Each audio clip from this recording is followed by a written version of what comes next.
Hey everyone, in this video I'm going to teach you how to play Emeralds. Emeralds is a trick-taking card game.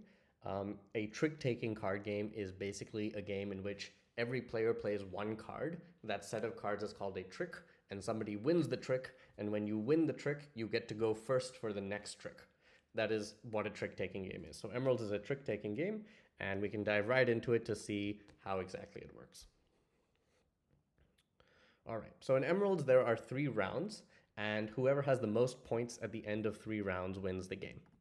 Emeralds uses a special deck of cards. This deck of cards also has 4 suits. So the suits are red, green, yellow, and blue. I don't have any blue cards at the moment, but there are 4 suits. If you want to think of it in terms of the jewels, green is emeralds, the name of the game, red is ruby, yellow is topaz, and blue is sapphire. So there are 4 suits, and in a 4-player game, there are the numbers 1 through 10 in each suit. So between the 4 of us, all of those cards are in the game. And what's going to happen is I'm the first player for the first trick, so I will play a card. Whatever the suit of that card is, everyone else has to play a card in that suit if they can. If you don't have a card in the lead suit, you can play any card you want. And the player who wins the trick is the player who plays the highest card in the lead suit.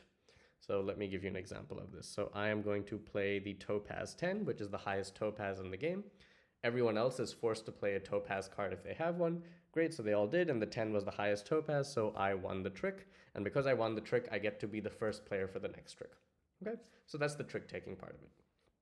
Now, the way you get points in Emeralds is by activating the suit actions. So if you win a trick, the suit of the card that you won the trick with has an associated action. So if we open the cheat sheet over here in the bottom left, you'll see the associated actions for each of the 4 suits. So if you win a trick with an emerald card, you will get plus 20 points. You'll just get 20 points added to your score. If you win with a ruby, you'll get 10 points added to your score. If you win with a topaz card, you can steal up to 15 points from another player. And if you win with a sapphire card, you will first get 5 points added to your score, and then you will lock in your score. Okay, so locking in your score means that you kind of save a checkpoint for your score. Your score can never fall below this value that you saved it at. Okay, and the reason that's beneficial is because the topaz cards can steal points from other players.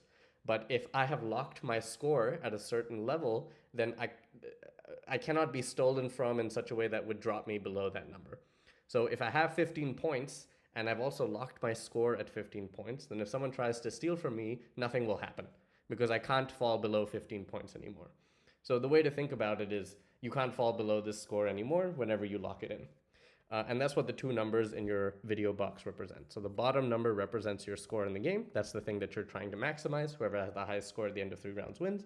The number above that is what you last locked in your score as. All right? So let's play through a few tricks. If you remember, I won the first trick with a topaz card, but because nobody had any points at the time, there was nothing for me to steal. That's why I didn't get an action. All right. So the other way to activate the suit action is to play offsuit. So if you win a trick, you activate the suit action of the card of the suit that you won with. However, if you play offsuit, meaning you don't have the lead suit, so you are forced to play a different card in another suit, you will activate the action of the suit that you played. So let's see a few examples of this.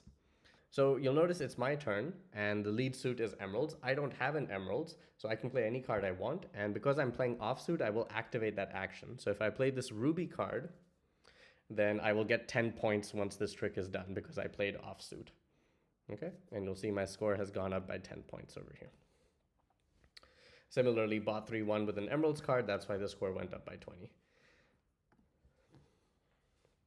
Okay, so the lead suit is topaz, and let's see if I win this trick. Great.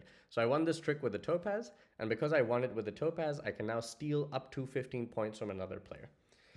You'll notice that it doesn't make sense for me to steal from bot 2 because while their score is 25, they've also locked in their score at 25 when they played that sapphire card. So it's better for me to steal from bot 3 because I'll steal 15 points and I'll drop them down to 5. Great, so my score went up and their score went down. And because I won the trick, I am the first player for the next trick. All right, so you're going to play till all your cards are done. Then you'll get a brand new set of cards. So when you run out of cards, that's the end of the round. You'll play through 3 rounds, and whoever has the most points at the end of the game wins. Minor note, you'll notice because suit actions activate both when you win the trick and when you play off suit, you could have multiple people activating suit actions every single trick. There's one situation where multiple people activated the topaz action. So let's imagine I led with an emeralds and then two different people played a topaz card because they didn't have emeralds. Those two people both get to steal, but they cannot steal from each other. So that's just a small asterisk for how the topaz action works. All right. So yeah, this is super fun, super quick, and you can play many in a row. And I hope you like it. Thanks so much.